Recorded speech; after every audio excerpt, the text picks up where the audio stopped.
Renuka Devi is an assistant professor at the Department of Statistics, Presidency College, Chennai. Mrs. R. Renuka Devi has done her MPhil from Madras Christian College.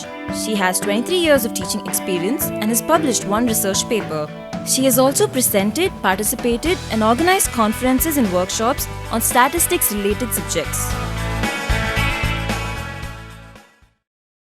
Welcome to UGC lecture series on mathematical sciences. In last lecture, we discussed about probability sampling and different methods of probability sampling like simple random sampling, stratified random sampling and systematic random sampling. We also discussed the comparison among all the three sampling designs, that is the relative efficiency of simple random sampling with stratified random sampling and the comparison between stratified, systematic and simple random sampling.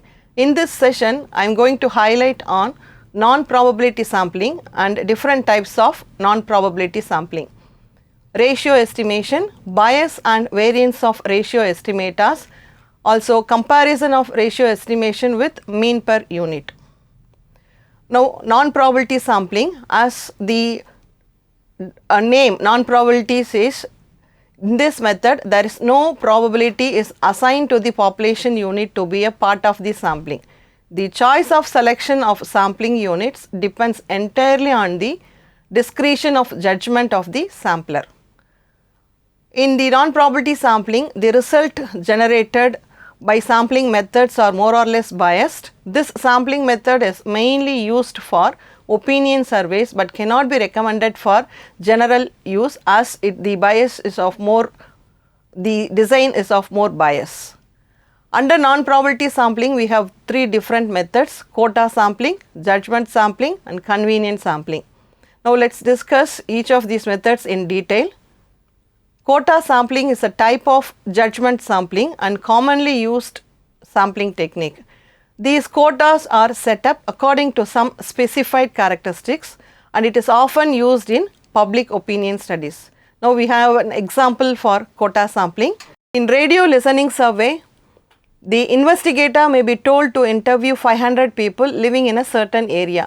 Out of 100 persons interviewed, that is here the population size is 500 and the sample size is 100. Out of 100 persons interviewed, 60 are to be housewives, 25 farmers, 15 children under the age 15. And within these quotas, the investigator is free to select the people to be interviewed. Next, judgment sampling, and this method is sometimes used in solving many types of economic and business problems. This exclusively depends on the judgment of the investigator and this method is not scientific and cannot be recommended for general use. And here we have an example for judgment sampling. If a sample of 10 students is to be selected from a class of 60 for analyzing the spending habits of the students, the investigator would select 10 students who in his opinion are representative of the class. So, this sampling is purely based on the investigator's choice. The third type of non-probability sampling is convenient sampling. This sample is obtained by selecting convenient population units and this is also called a chunk. A chunk here refers to the fraction of the population being investigated which is selected by convenience. A sample obtained from a readily available list such as automobile registration, telephone directories, etc. is a convenient sample. It is not a random sample, though the units are selected from the directories or automobile registration is random. This is not a random sampling, it is a convenient sample and they are generally biased and unsatisfactory and they are mainly used for making pilot studies. The next topic that we are going to discuss is ratio estimation. In many situations, auxiliary information will be available along with the main variable information. We have many sampling designs which can make use of the auxiliary information. One such design is the stratified random sampling. But still, if the auxiliary information is available on each of the population units, then we can apply stratified random sampling. Otherwise, we have one more technique called ratio estimation where it can use the aggregate value on the population units. Now, here we have introduction about ratio estimation. In many surveys, information on auxiliary variate, which is highly correlated with the variables under study, can be used for improving sampling design. Even if the aggregate value for all the units of auxiliary variable is available, that information can still be used at the time of estimation of parameters. So, ratio method is another method of estimation of the population parameter, which make use of the aggregated data on auxiliary variable for estimating the parameters under study, provided the data on auxiliary variate for the sampled units can be easily obtained while recording the values of the study variate. So, ratio estimation is the method of estimating the population parameter, and it can be applied only when the auxiliary information is available as an aggregate. Now, we see some definitions and notations that we may use in ratio estimation. Let yi denote the value of the characteristic under study for the ith unit of the population. So, the value of the characteristic under study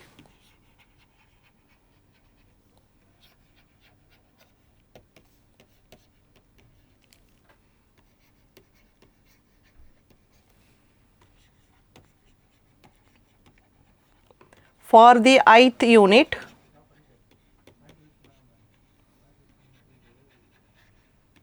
of the population.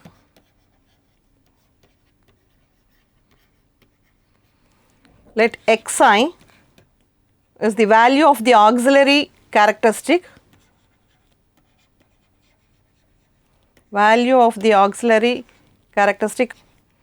on the same ith unit,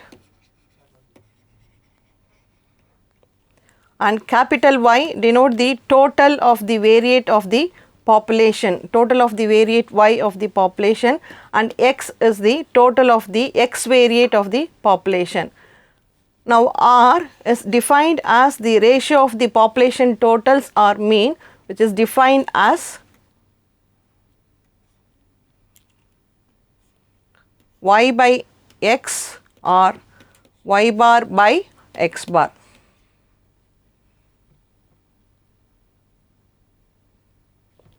And rho is defined as the correlation coefficient between X and Y in the population.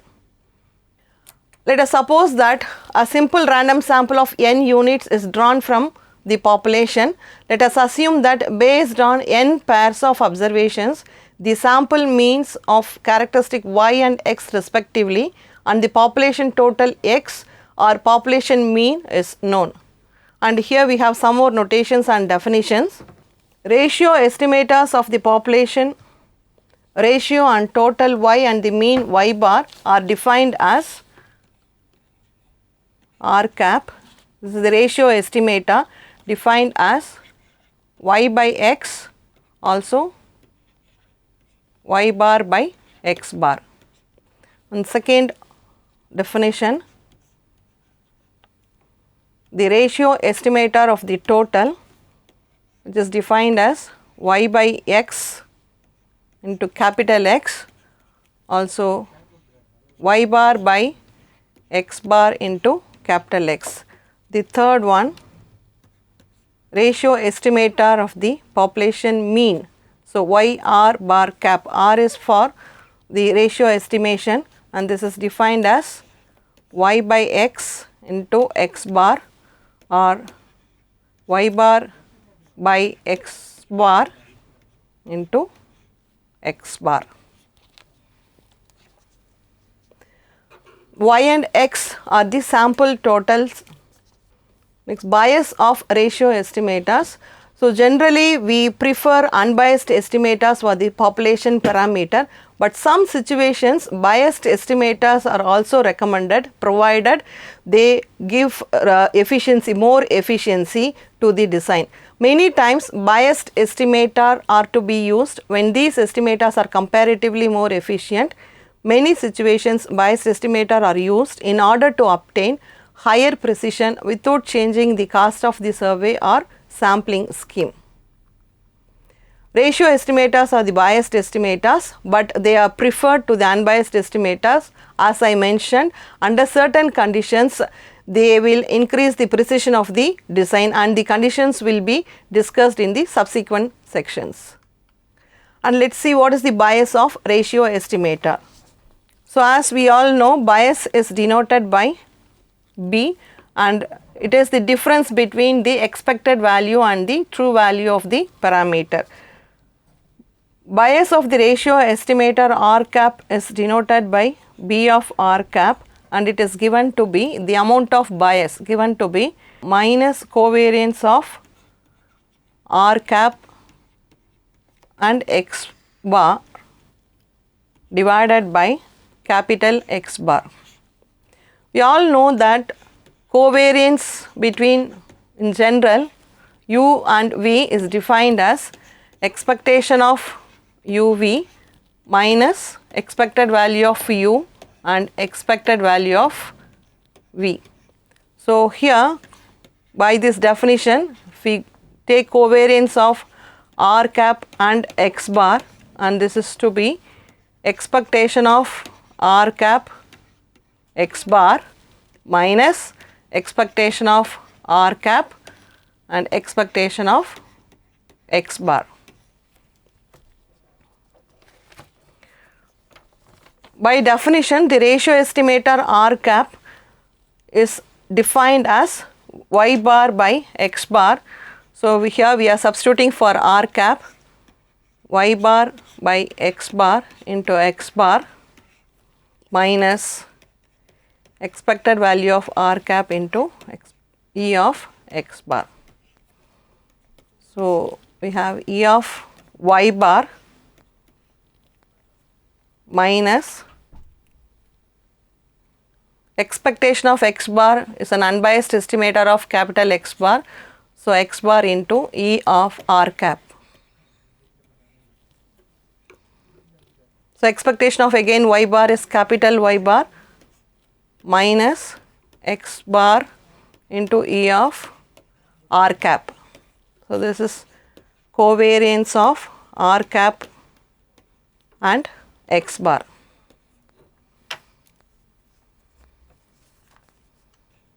So, left hand side we have covariance of R cap comma X bar by X bar is equal to Y bar divided by X bar minus E of R cap, and this is the population ratio R minus E of R cap, and we have minus covariance of R cap and X bar divided by X bar is expected value of R cap minus R, which is by definition the bias. So, hence bias of ratio estimator is covariance of R cap and X bar divided by X bar. And next we will see what is the relative bias of the ratio estimator. We will get the first approximation to the relative bias of the ratio estimator in simple random sampling. So, relative bias is bias of ratio estimator by R, which is found to be 1 minus F divided by N into X bar Y bar, all for population values, R Sx squared minus rho Sx Sy, and we have already seen rho is nothing but the correlation coefficient between Y and X in the population. Covariance of X is Sx squared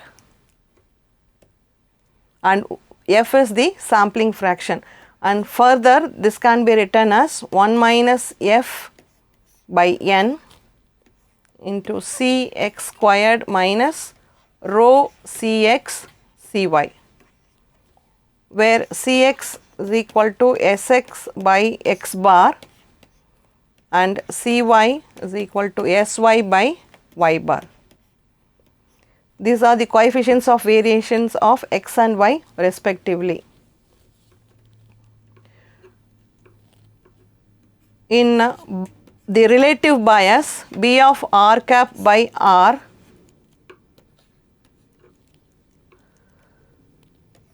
if we take R to be rho into Sy by Sx,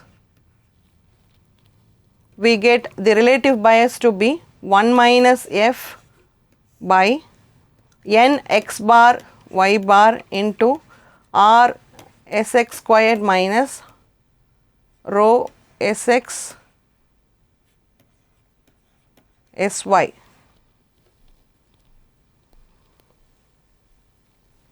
In the relative bias B of r cap by r, if we take r to be r into Sy by Sx, then the bias will be 0.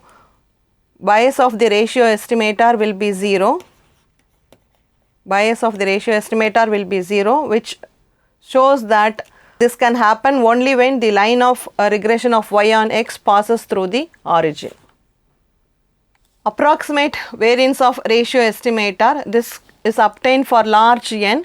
Variance of r cap is equal to 1 minus f by nx bar, which is equal to summation over I is equal to 1 to n yi minus rxi the whole squared by n minus 1. As I mentioned earlier, f is nothing but the sampling fraction, which is defined as n by n. Now let us derive the first order approximation of variance. So variance of r cap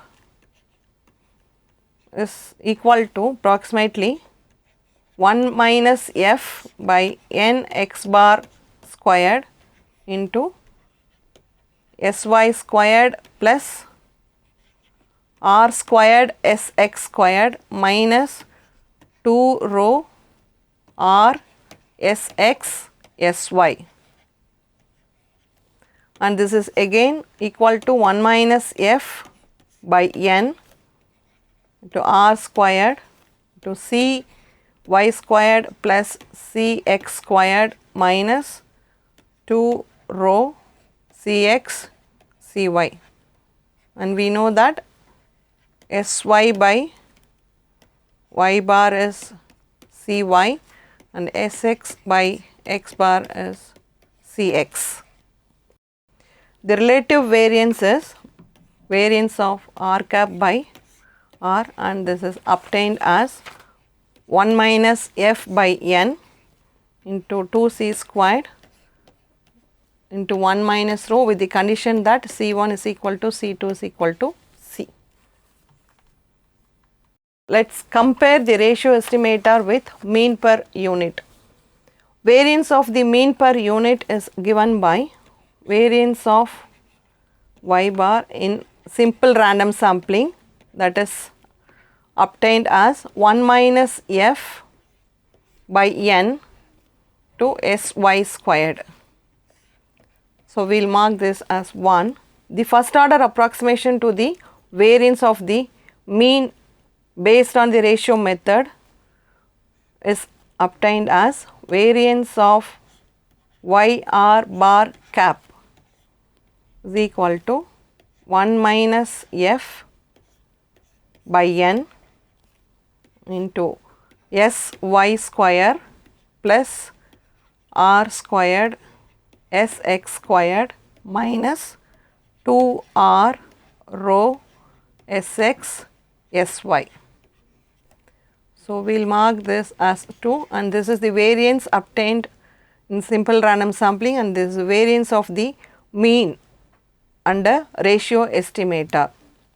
Comparing 1 and 2, the ratio estimate will have smaller variance.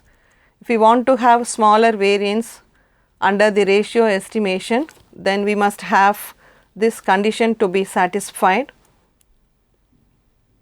Right hand side of 2, sy squared plus r squared sx squared minus 2r rho sx sy is less than sy squared.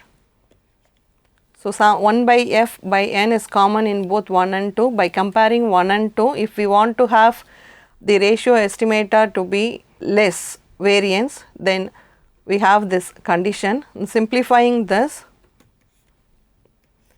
we have r squared sx squared is less than 2 R rho Sx Sy. This will give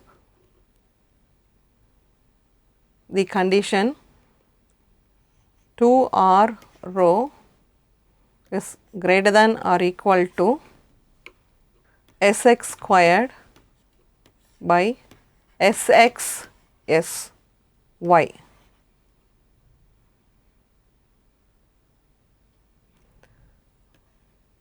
R squared Sx squared by Sx Sy, and finally we have rho greater than, I will rewrite the expression in the previous one, R squared Sx squared divided by 2R Sx Sy. So, rho is greater than R Sx divided by 2 Sy. By substituting Sx by x bar as Cx and Sy by y bar as Cy, we have this is equal to Cx by 2 Cy. So, we have the condition as rho greater than Cx divided by 2 Cy. If this, under this condition, ratio estimator will possess the minimum variance. So, the value depends on rho. If Cx, the ratio estimator will be superior if rho is greater than 0.5. We will arrive this at this condition 0.5. If rho is greater than 0.5, then the ratio estimator is superior.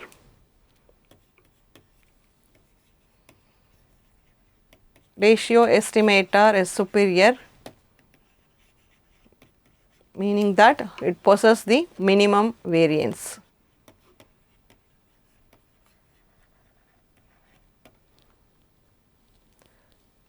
Also, if Cx is more than twice of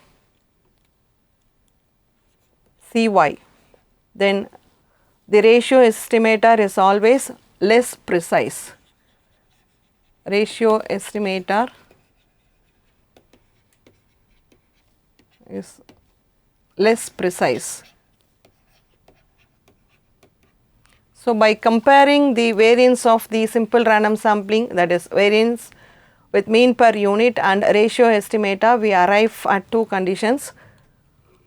Ratio estimator will always be the better estimator if the condition is rho greater than Cx by 2 Cy exists.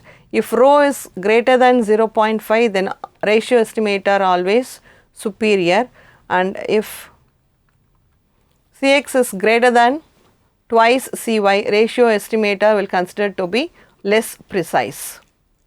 Now, let us see what are all things we have discussed in this session: non-probability sampling, types of non-probability sampling, ratio estimation, bias of ratio estimation.